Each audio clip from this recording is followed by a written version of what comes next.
Drink the Nation is a podcast for thoughtful, informed adults, preferably with a pour in hand. The views and opinions expressed on the show are those of the hosts and guests only and do not reflect the views of any employers, institutions, licensing boards, government agencies, bourbon distilleries, or family members, especially our family members. They've asked us to be very clear about that. This show is for informational and entertainment purposes only. Nothing said here should be taken as medical, psychiatric, legal, or professional advice. If you're in crisis, call a professional. If you're mad at something we said, we suggest journaling or emailing us with civility. We're here to challenge ideas, not diagnose strangers. We're clinicians, not your clinicians, and we have the bourbon to prove it. Let's go.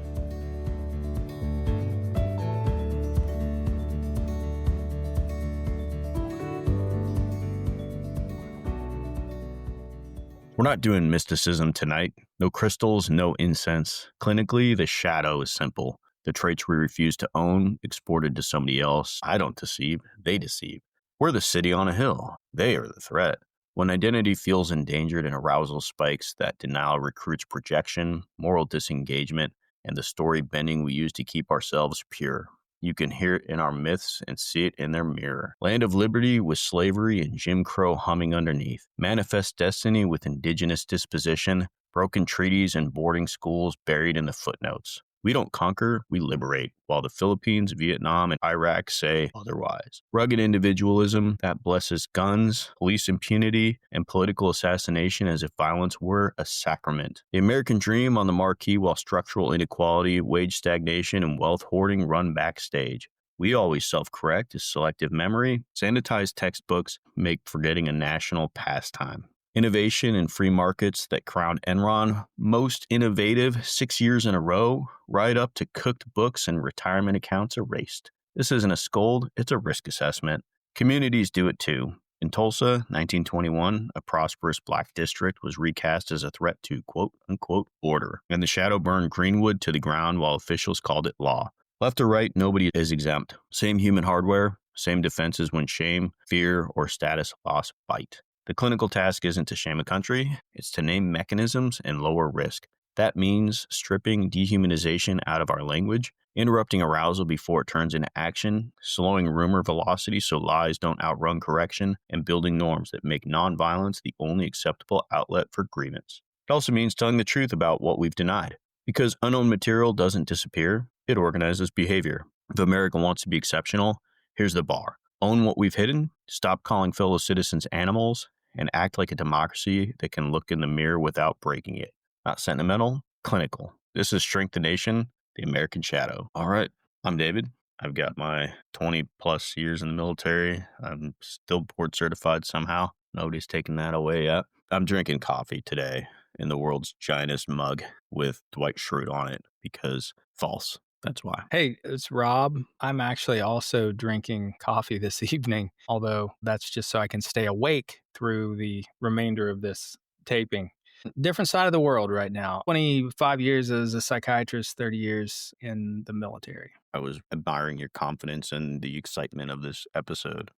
Your coffee late at night. Oh, this is one of my favorite topics, to be honest. Jung gets me excited. He's my hero. And I'm Allison. I'm here drinking iced coffee and a bespoke lime sparkling water. I did handcraft it myself. Wow. Invisible labor. It's true. The person who runs the soda stream and or carbonation system is the real hero here. I also have 20-ish years of psychiatry, no military. Yeah, we'll keep you around. Thanks. Yeah. Anyway, we do. Patriarchy doesn't. For our tens of listeners, you're actually listening to the equivalent of 3 generations of psychiatrists. I was a staff doc during Allison's training. Dave was a resident when Allison was a staff doc. As always, I'm the old guy. Yes, you are.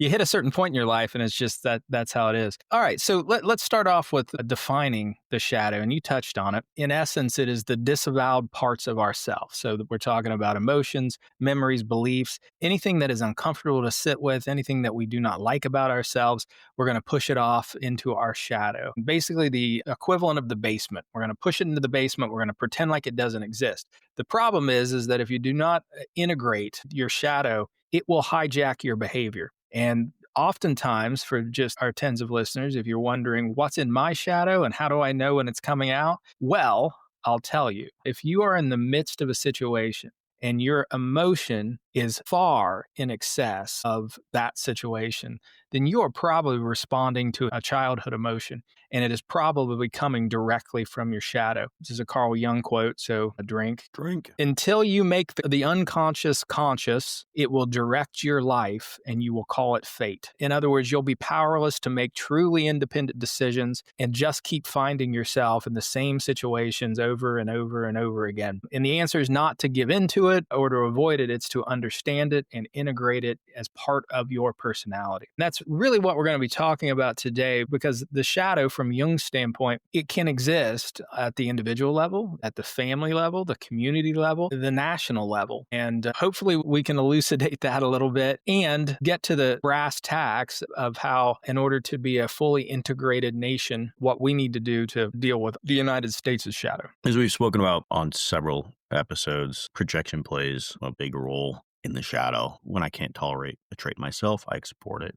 Clinically, we have these disowned impulses that are attributed to an outgroup, something outside of ourselves. In politics, chronic lying becomes the media are liars. We're basically taking something unacceptable that we feel about ourselves and we're seeing it in somebody else. There's also moral disengagement. How do decent people justify harm by relabeling collateral damage, diffusing responsibility? Everyone's doing it. Advantageous comparisons. At least we're not as bad as them. They do it too. The first thing we hear now, if one side or the other is caught doing something. We have cognitive dissonance, which, surprise, surprise, is showing up again. When our facts collide with our identity, our mind is going to bend the facts. We change our beliefs, we reinterpret evidence or attack the messenger to preserve our virtuous self-story. We move goalposts. We'll have a sudden redefinition of standards. We'll want to shoot the referee. I like sports metaphors. Stop looking at me like that, Allison. I thought you were going to whip out the chariot metaphor again from way back. That has to do with the id, the ego, and the superego, not cognitive dissonance. All right. Motivated reasoning. We'll see that of the shadow. Reasoning as a lawyer, not a judge. We search for arguments that keep the self or the tribe pure, and then we discard the rest. There's a historical extreme. We can use the Aryan myth, totalizing origin story to sanctify the brutality, basically saying it's okay to do this because we're the pure people, usually using one-sided evidence streams, asymmetrical skepticism. We'll put microscopes on their claims, but we'll use megaphones for ours. There's collective narcissism, also within the shadow, a fragile national self-image that demands praise and punishes critique. Group esteem hinges on superiority. Criticism feels like attack, and then we invite retaliation. We'll have grievance over disrespect, exaggerated insults to the nation or the in-group, and then calls to silence the critics. These are some really big abstract ideas. I think sometimes it can be easier to see these play out in family systems. Most people either have a family or know a family. It's easier to identify other people's shadows, of course, than it is our own. You really went out on a limb there, didn't you? Yeah, why are you assuming everybody has a family? Just so inconsiderate. For tens of Some people listeners, don't. we will be your family, tens of listeners, if you don't have one. That is so sweet. We all need a sense of belonging. So it can be easier to see these in a family system. Very often what I see play out clinically is grandpa is a good man because he provides for our family. Therefore, he couldn't have done what you are saying he did. So that's the shadow. Grandpa's bad acts are then considered invisible or not acknowledged. On a personal level, what we can see play out is, well, I'm a good person, so it's okay that I took $20 from the offering plate or did something wrong, but I know I'm a good person. So that means the thing that I did couldn't be wrong. Glenn Gabbard talks about this in a really interesting way. Glenn Gabbard is a psychiatrist, psychoanalyst, treats physicians a lot, like physicians who get into trouble with licensure agencies. And he talks about how physicians, when they get in trouble, they will say, well, I'm better now. I'm a different person now. I was bad then, now I'm good. And they can't integrate that the past them, who in this case usually like had sex with a vulnerable patient, can't integrate the vulnerabilities of that person with who they are currently. And that's part of the work that he does, is to get them to integrate what shadow essentially led them to do to take advantage of people. Yeah. So, just for the audience, Allison has extra extensive training in psychotherapy specifically. Excited to have her. I realize you may not always work from a Jungian frame, but most of the framework where we might engage in psychotherapy has kind of the equivalent. And even if you're not utilizing it in therapy, when you see it. So, from your experience working with individuals, how does this act as a barrier to them getting better? If you can't acknowledge that it was you who did the bad thing, there's no coming to terms with it in the present. So there's no making amends for what you did. And there's no ability to conceptualize that you could ever do a bad thing in the future. The idea that we are all both good and bad all the time is really difficult. The nuance of, I like to think of myself as a good person, really gets obliterated if we can't accept that we're sometimes good, sometimes bad. It just causes us to disavow it. And then we accidentally do stuff that's pretty bad without meaning to and without understanding, really. I accidentally did that thing. You couldn't see my air quotes. I couldn't. Radio is not great for non-verbal Signals very well. I accidentally cheated on my partner. And you'll talk to the person and you're You're like, well, confessing what to do you a mean? And lot. they're like, well, this is how he finds out. Taking money from the donation tray, cheating on your partner. Last time it was the drinking and the smoking during pregnancy, and it just Now it's the philandering, pilfering. It's true. I'm The just P out words. here in the streets. When you talk to people, they really are mystified by how they could have done a bad thing. When you look at the bigger picture, you're like, well, of course you did. You were too busy pretending that you're a completely perfect person. Yeah. Then, of course, it's going to sneak up on you. And for folks listening, the dynamic of that, what one could theorize at least, is that these individuals grew up in a family system in which imperfection was not tolerated. So they took that fear of imperfection, and the lesson that they learned from their parents, and they push it in their shadow. And really what we're talking about is their subconscious. They will not face it. It is behind them, like the shadow tends to be in the dark. And when they are subjected to this evidence that, hey, there's more to me than what I'm willing to accept, it creates a great deal of cognitive dissonance and anxiety. That's an extreme example, but it's much more common, at least from my experience doing psychotherapy, to see folks who are struggling with really normal emotional experiences like anger. And somewhere along the line, they've been taught anger is just not appropriate, not acceptable. You cannot express anger. And these are the people who are unassuming. They tend to very rarely lose their temper. But the problem is that when they do, it is exaggerated. It's an explosion. And that was Jung's point, that whatever your issue might be, whatever is in that shadow, if you don't deal with it, it will guide you and it will take control of you. He liked the term possession. You would be possessed by it. And it's one of the reasons why I like Jung. There's an incredible poetic flair to the way he wrote and how he articulated things. The arc of this episode, that's really what we're driving at, is that the need for us as a nation to identify what is our national shadow is because until we do, until we face it, we're going to find ourselves, one, repeating old patterns over and over again, and two, not progressing. I want to underscore the fact that the shadow, the subconscious, however you want to frame it, it exists in everybody. It's not only certain people, certain groups. The potential is there for everybody. If you're listening to this and wondering whether you have that shadow, yes. You do. Yes, you do. Just as we all do, who are even talking about this, except for Allison, I think, who doesn't have a shadow because she's just I don't know.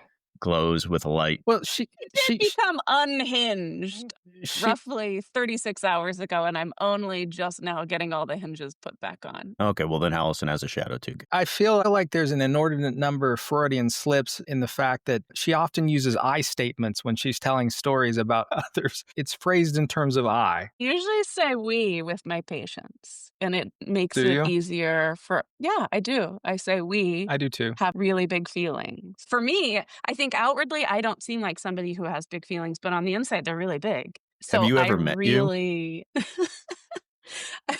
I'm not sure you have a I lot of think insight here. Maybe sit in front of the mirror. You have big feelings. usually seem relatively contained. I think most people have not seen me really upset, except you, David, when I yelled at you for messing up or something. But no, I do with my patient, and it just makes it so much easier for us to to all acknowledge, yeah, I really lose my temper. Nobody is immune. No, nobody. I bring it up because if, as we're talking about this, anybody who's listening, as you said, it's easy to see it in others. It's so hard to see it in yourself, but everybody has that. So pointing fingers and saying, well, you do, it's just, that's more outgroup mentality and placing blame. And the purpose of this discussion is to have everyone understand what this presents as, how this works, to help you see it in yourself as well as others, but to have more compassion, more grace for others, because it is so hard to see it that it drives a lot of what we do,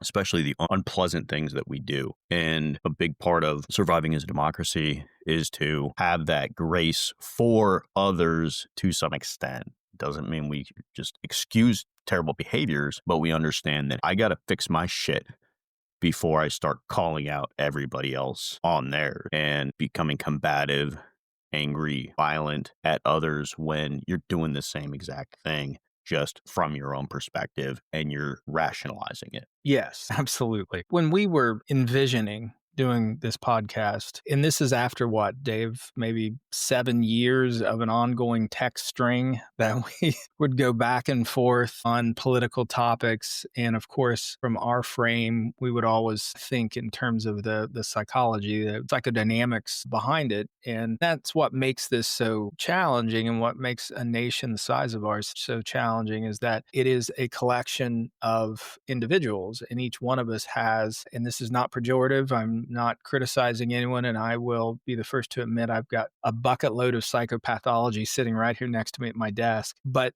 when you start to stack that up, you stack it up and you get families. And as Allison mentioned before, which was a great example, so sexual abuse or abuse in general is a good example how reconciling that the head of the household is both an abuser and a provider that we need. It's challenging, and you push that into the shadow and you don't deal with it, and it has downstream ramifications to everyone else in that household, and they grow up with secrecy and silence as a part of their core identity. And then you take these families and you put them together and you get communities. So it's a collection of everybody's shadow. And I'm going to use, from a community example, I'm going to use Tulsa, 1921. It was the largest race massacre in the U.S. Somewhere between 1 and 300 African Americans were murdered in the span of a couple of days. 10,000 were displaced. An interesting little fact, and I cannot figure out who was flying the aircraft, but it was the first use of aircraft to firebomb in apparently history. So on U.S. soil in Tulsa, and the area of Tulsa, Greenwood, which was also often referenced the Black Wall Street, it just so happened to be inhabited by a group of mostly African Americans who had found some success and some economic stability. And it all started because there was an accusation that there was an assault on a white woman. To the best of the ability to piece it together, it sounds like a man stumbled and put his hand on a woman's arm, and then that took off, and a lie makes it around the world before the truth gets out of the gate. And that's what initiated it. The citizenry of Tulsa went into this area of Tulsa and killed people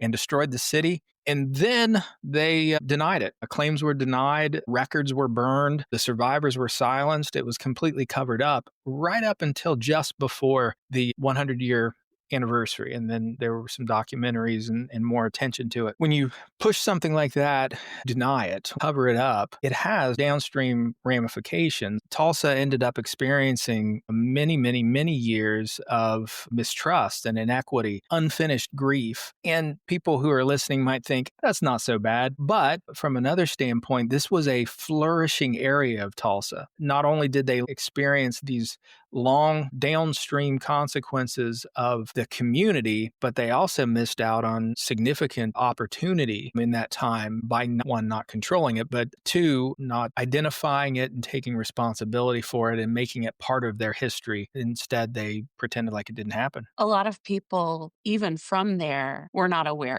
It was expunged from the collective memory so successfully that so many people were surprised to learn about this around the 200th anniversary of it. That level of surprise also says something that despite our country's history, how are we continually surprised by these atrocities that are covered up, and then we hear about them and then move on from? I guess I would hope that we could have some integration into our collective psyche about how these things keep happening. One of the other examples that I was thinking of is another aerial bombing of America by Americans is 1985 in Philadelphia. I don't know who had the helicopter or airplane, but they bombed Philadelphia. And it was, again, a Black activist that was bombed, and like 61 houses were destroyed. Yeah, it's wild. I have no recollection of that, and I would have absolutely been of an age that should have hit my radar. The audience does not know this, but we lost David. No, he's probably going to watch the PBS documentary called The Largely Forgotten History of Philadelphia's Police Bombing on Black Organization Move. David is back. I suppose that the interesting thing there is that not only is that an example of a community shadow, it is a manifestation of a national shadow, of the long-term dissonance that comes with slavery. That we hold these truths to be self-evident, that all men are created equal. And that was written at a time where a significant portion of the American population were slaves. And they didn't have freedom. And in many ways, definitely something that doesn't sit well with us. And in fact, to this day, people will get angry if you even bring that up. Their gut instinct is to get angry as a defense. Why are you still talking about that? Well, because it's a huge part of our history. But that is a part of the national shadow. And that national shadow translated into racism, Jim Crow laws, and then led to incidents such as Tulsa, Oklahoma. I do think we also have to acknowledge that our country was built on genocide, that the Puritans came here, settled, colonized, and then in the course of the next couple hundred years, obliterated numerous collections of people in a very systematic way. You can see the primary source pamphlets for killing buffalo. I forget what the saying is, but it's like every dead buffalo is like a dead insert slur here for Indigenous Native American. And there were tourist trains that rode out, and you could just like shoot buffalo from the train, not to keep, not to use, but just to further the genocide of Native people. One of the things I think is interesting about the community shadow is that something like Greenwood could occur in the 1920s because of the complete lack of record keeping that existed at that time and the ability for the community to cover that up. I think a misconception that people have today is that that would be impossible to do because we are so connected, because everybody has cell phones in their pockets. They can take the videos and record everything. But you're already seeing now how the community shadow, even the national shadow, is starting to take effect in this idea that that video is not real, AI created it. So anything that we find uncomfortable or unsettling, even if you have a visual representation of it, you have audio of it, you have all the reason to believe that this did occur, you're convincing yourself, or the community is convincing itself it's not real because, well, now that's just made up. Or to go along with what we talked about before, the echo chambers that we are creating for ourselves, where we're only getting the information that we like, is creating a shadow, and that you're not seeing the uncomfortable negative things that your side is doing. And you're happily living within that to keep that bias going. Yeah, absolutely. Motivated narratives. It's so easy to come up with a story. And now we can just say, hey, it's AI. It was AI. It wasn't real. And that's the scary thing. You don't wipe these things out in a day. Memory doesn't work that way. So in efforts to, say, whitewash history books or take certain exhibits out of museums, and you think that can't work. Well, it doesn't work in a month. It doesn't work in 6 months. But in a decade, 2 decades, 3 decades, the memory starts to fade. And we do still have that capability. And sure, the internet's a vast thing. We can go and we can search it out and probably find it, but you got to know what you're looking for. So it is very possible to manipulate the history books to this day. The 24-hour news cycle has created a new shadow. The second something new happens, you forget about the old. We're using the internet as if it's this ledger for everything that's occurred. But really, there's so much information that we're being bombarded with that by the time you have the new outrage, you've forgotten the old one completely, creating its own shadow. It's providing this space where even if we know it occurred, we've forgotten it because we're on to the next thing. What we're seeing is that politicians and public figures are really living and taking advantage of being in that shadow because it's just move on to the next thing. A really great example of this is that you'll see anything negative that might be coming out in politics. You see this in the NFL. They'll drop their news late on a Friday because by Monday, it's completely forgotten. It's the power of that news cycle. We're on to the next thing. It's fascinating. We have this idea that, well, we can't forget anything. It's all there. Sure. But when you have a billion other things happening, you just forget that it occurred. And the point there is that with so much coming at us, it is difficult to integrate any singular event because the news cycle does move so fast. So truly assessing it and integrating it into our sense of self as a nation is difficult. We've touched on a couple of shadow topics, but I think there's a few more that are very relevant to the things that we're currently experiencing. One that jumps out at me is violence. Violence as an identity. So we've recently seen some violent episodes that have occurred. And certainly, I mean, we're all very much aware of mass shootings, et cetera.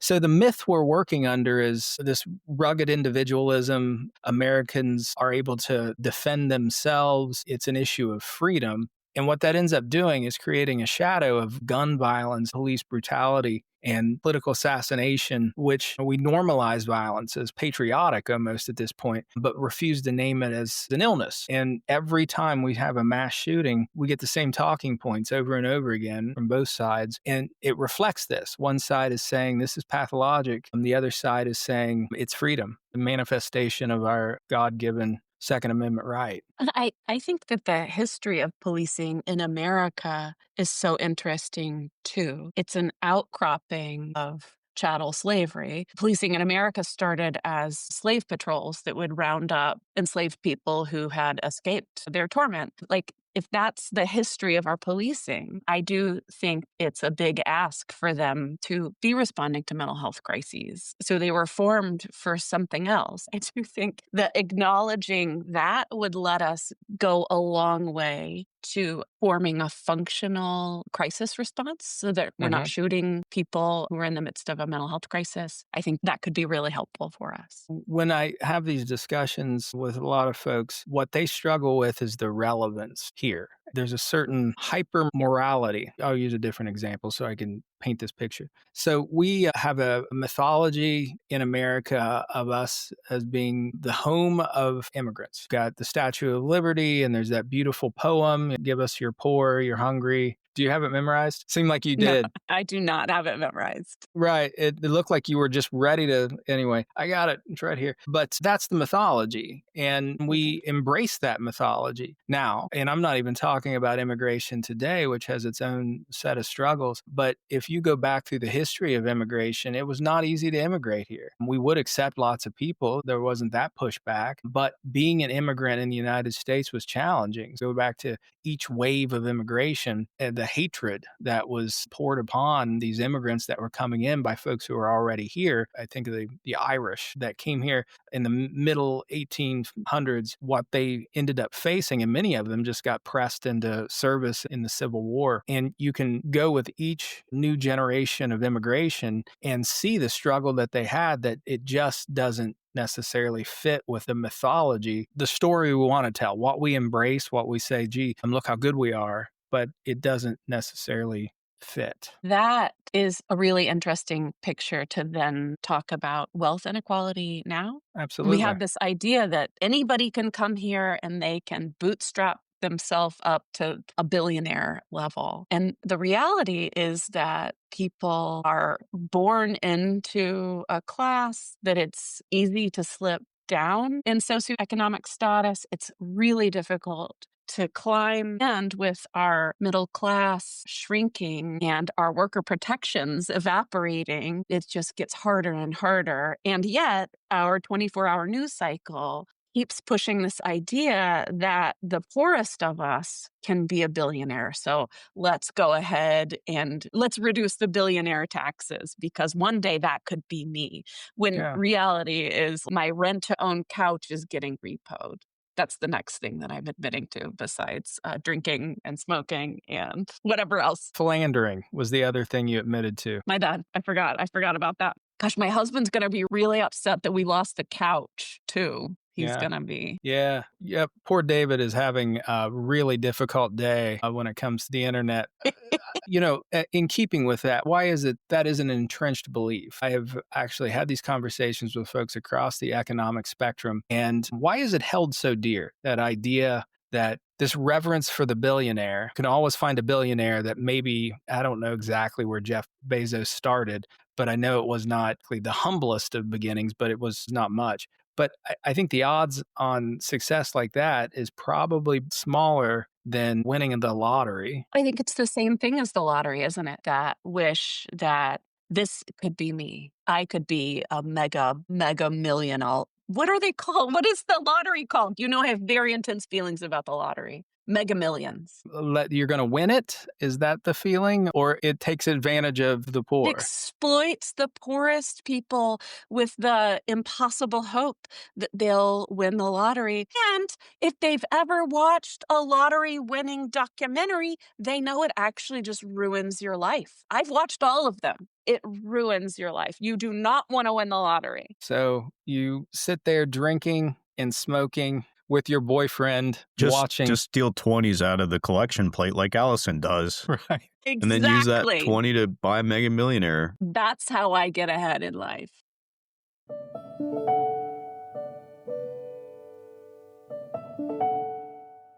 Hey, it's Rob from Shrink the Nation. As my friend David so eloquently states at the beginning of the show, we are clinicians, but we're not your clinician. We love to joke around and dive into the tough topics, but there's something really important we need to say. If you're struggling with your mental health or facing substance use issues, we want you to know you're not alone. We have dedicated our professional careers to mental health, and we care deeply about it. It's okay to ask for help. Reaching out to a professional in your area could be the first step toward feeling better. Don't wait. There's support out there, and it works. Please take that first step. We want you to be well. Now let's get back to the show. Oh, and don't tell David I said he was eloquent. He'll be insufferable.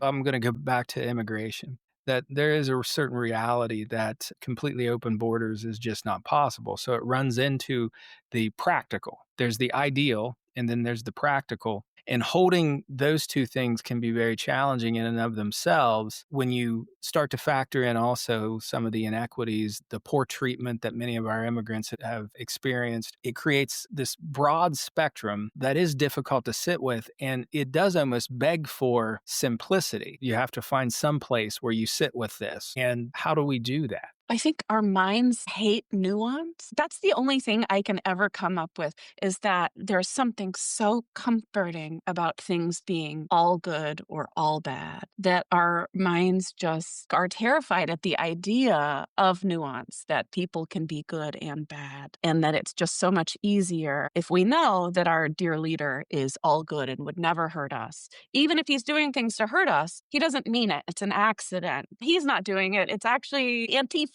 Those kinds of things. It's just so comforting to be able to hold on to that idea. Mm-hmm. I see that also when people are diagnosed with cancer. Cancer is this actual, real physical shadow that if it grows in us and we pretend that we're fine, that we don't have cancer, it just keeps growing and destroying. That's how I see the shadow in us, that if we don't address it, do our radiation, do our chemo, get our surgery, that it will kill us, rot us from the inside. David, welcome back. It's good to be back. Yeah, poor David has really struggled. Apparently, one of your kids keeps falling off of the treadmill that you need to run out there in the sticks to keep the internet going. Yeah, no, I yelled at him to get off his lazy ass. Pedal faster. Yeah. Yeah, I thought you had it hooked up to an exercise bike, actually. No, it's a treadmill. Okay. This is almost an unavoidable process. It requires perpetual self-evaluation, even for us humans, that I don't care how many times life has taught me a lesson about myself. Amnesia is persisting and perpetual problem. I learn the lesson. I think, gosh, now I know. And then I move forward and I find myself through repetition compulsion being in the same place where I've been before. And then I remember, wait, I learned this once before. And that's kind of from a national standpoint. It's not just that we have to be in perpetual analysis of ourselves. It's also generational. For our nation, it's not that this generation can learn the lessons and then move, but we have to stay on top of it for the next generation to learn the lessons and move forward and integrate this. And therein lies the rub. So who benefits from this? This perpetuation of the shadow, who benefits? Gosh, I think the people who make things very clear and easy to understand. There's good and bad. Absolutely. Politicians that are the most skillful at splitting, at projecting, at supporting non-nuanced viewpoints do tend to benefit from this shadow in some of the arguments that you can see. And again, this is a guy that's served the better part of his life, well over half my life. In the military, I believe in the idea of the United States deeply. I believe we are an exceptional nation. Historically, I believe that we have made errors and lots. And I think that's the point, that when I have this conversation and even bring up these past transgressions, these failures, and these points where we did not live up to our ideals, it seems like I'm criticizing us, and I'm not any more than I would criticize a patient for the struggles that they have, or well, I do criticize myself for the struggles that I have, but you know, that's a personal thing. It's possible to be exceptional and flawed. Yeah, and that if we maintain that we are an exceptional country, we are able to admit our flaws. We are strong enough to admit, yes, this happened. Yes, we are doing better. That shows even more strength. But if you don't have nuance, if you aren't able to hold those conflicts in your mind at the same time, it just short circuits you. It zaps your poor brain. I would argue the people who benefit the most from the shadow only do so for a finite period of time. It is only beneficial in the moment or shortly thereafter. On a national level, that can be years. It certainly can be. But as you've said before, the chickens will always come home to roost. Taking advantage of short attention spans and miscommunications, misinformation is only helpful until it's not. Because history doesn't change. If it takes 100 years, it takes 100 years.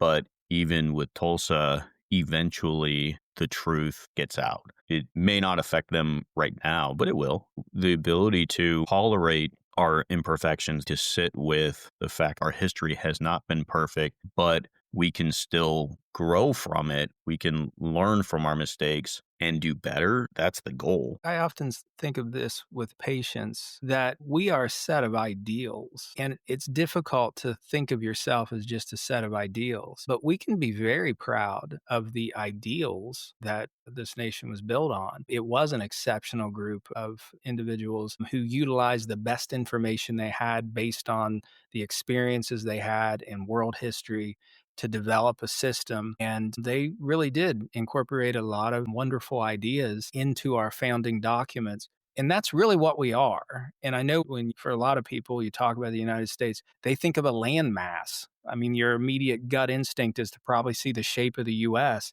a physical thing. And the same with people. When they think of themselves, they think of their own body. They think of their experience as a living, breathing organism. But really, they're just a set of ideals. And if you can see it that way, it's much easier that the ideals can be great. The execution can, what do we say in the army is, I like your effort and your execution is lacking. Yeah, pretty much. I don't know. Yeah, we say it slightly different. I think the perfect example of this, the nuance here that we need, is that Thomas Jefferson is such an important figure in American history, had so many wonderful ideas, did so much work, had a secret, but probably not even a secret, had a second family with his wife's half-sister who he owned and enslaved. The closest living relative currently is Black, a Black descendant, and it's just so interesting. What's his house called? Monticello. In the last couple of years, they did some excavating and discovered that she had a room in the disgusting little basement, and that's where she lived. And it's really interesting. Thank you, Allison, for taking us even further far afield. All right, how about some prescriptions? I would love to start. Thank you. You do not get to start. No, you're a bummer. I am a bummer. Yeah. You're buzzkill. I thought that's why you had me on this show, to be the sad reminder of the shadow. That's literally my function on this show, you all. It is. No, we love having you, but you don't get to start off prescriptions because you kill our vibe. You kill the buzz. One time I bring up an excellent written book by Chanel Miller, very clearly explicating her sexual assault, and then I don't get to start prescriptions anymore. Correct. Yeah. You made Rob cry. Yeah, you are the death of fun. It's true. Tell that to my lotto ticket in my repoed pouch. Yeah, I'll start. So another quote is that you don't achieve enlightenment through imagining sources of light. You achieve it by bringing what is in the dark forward. So my sense is that if there's a solution here, it is reinvigorating civic and history education to our kids. They really do need to know the full scope of American history. And we've done better jobs in the past. I think after the 60s, toward the end of the 70s, there's this cliche image of a teacher who's like from the movie Dazed and Confused. Remember, the founding fathers were a bunch of wealthy men who didn't want to pay their taxes. So, and that is a way to look at them. And there's probably truth to it, but that doesn't mean what they did wasn't great. So my prescription is that we absolutely have to invigorate the education of our youth, and we have to make sure that we're not whitewashing and or deleting parts of our history. That's a good one. I have one for the individual level. A simple thing that anybody can do. Take an actual piece of paper or a spreadsheet. I don't care. Have fun with it. 2 columns. Use Word. On the left, put the accusations that you are making about the outgroup. And then on the right, any evidence of the same tendency in your in-group or yourself. And then maybe just one fix that you can control in yourself. Just a way to understand your own shadow, especially as you're applying it to others.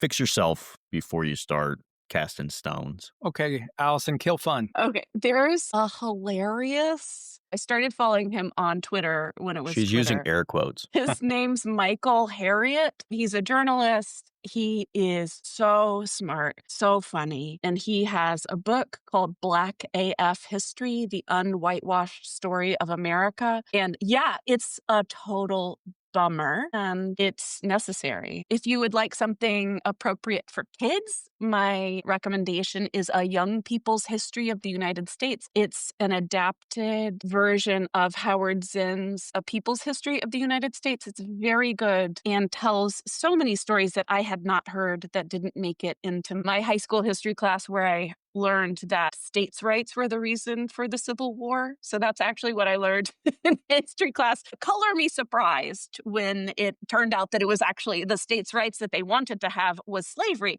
That was omitted from my history class. Yeah, there was only one state right that they really were fighting over. Yeah, it was slavery. Yeah. So those... Yeah, it wasn't the right to like set speed limits. There was just one. Oh my gosh, I literally got talked to by my physical therapist who was talking about speed limits and states' rights. And I said, oh, no. He has me on the treadmill and I'm telling him the history of America. So if you think that I just bring this energy to this podcast, I'm out here doing the Lord's work, trying to get my hip back in its socket. And I'm freaking talking to this stupid ass dipshit about states' rights being slavery. Anyway, Those are my recommendations. Okay. Big emotions, folks. But tell us how you really feel. And don't sugarcoat it this time, Allison. Big emotions Do you know how many deep breathing exercises I had to do? just to get through. It was difficult for me. How many times did you tell yourself, I need my hip? I really need my hip. So I'm just going to get through. I don't need it that bad, and I Right. quit. I won't patronize a work that has those ideas. One last thought before we bring this meandering thing to a close. It's your fault. You brought up speed limits. I did. And this is just in general, and you live in your life. When you're really annoyed by something, the first question, and this flows really with what David said, but the first question you should ask yourself is really, what is it about them that reminds me of me? And if you frame that, every time you get frustrated with someone, every time you're upset, look for the similarities, because I bet you'll find them. It's the things about ourselves, the things that live in our shadow, that we are going to be most sensitive out in the world, that we are going to see out in the world. And it's a healthy habit to get into. Nationally, if we can just remember George Santayana saying, those who cannot remember the past are condemned to repeat it. Later, it was paraphrased by Churchill, but our country can grow and get better if we accept our flaws and make the changes necessary to stop doing such terrible, horrible shit. Stop doing bad things, people. Yeah. Stop it. Stop saying stupid shit. My favorite quote in any movie is from Jim Carrey in Liar Liar. Stop breaking the law, asshole. All right. Always a pleasure, folks. But everyone who stuck around, and I'm glad that I was able to make it back, thank you for listening. And go to our website, shrinkthenation.com. Sign up for our newsletter that Robbie puts together every week and is actually pretty good. Hit up our socials, smash that subscribe, hit like. Thank you, Allison, so much. Bonus episode coming up later this week. Don't expect anything funny, but No. it's a pretty serious episode. Is it just me talking about sad things? It's a bonus episode of just the uncut hour of Allison reading Chanel Miller's book unabridged in 1 hour somehow. No, actually, it's a half hour look at political violence. Very serious topic. So we're not going to go into jokes. It's a real problem. Other than that, thank you so much. Until next time, we will cue up that music. We are out.